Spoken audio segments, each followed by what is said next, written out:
The Three Little Pigs and the Royal Multiplication Tables.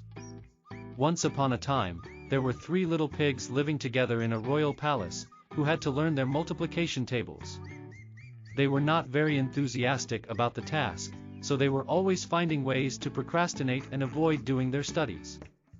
One day, their tutor, an old wise man, presented them with a challenge.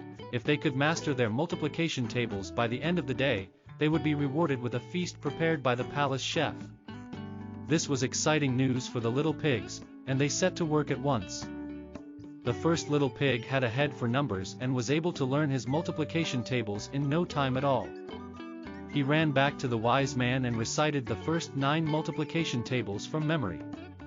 The wise man was so impressed that he rewarded the little pig with a plate of delicious cake. The second little pig was a bit slower and had to work harder to learn his multiplication tables.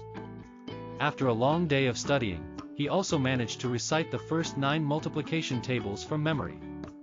The wise man was equally impressed with his perseverance and rewarded him with a plate of juicy apples.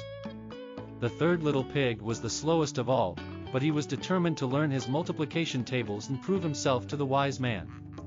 He worked tirelessly throughout the day, and just before the sun went down, he was finally able to recite the first 9 multiplication tables from memory. The wise man was so pleased with his hard work that he rewarded him with a plate of sweet honey. The three little pigs were delighted with their rewards, and from then on they never shied away from their multiplication tables. They worked hard and diligently, and soon enough they had memorized all their multiplication tables. The end.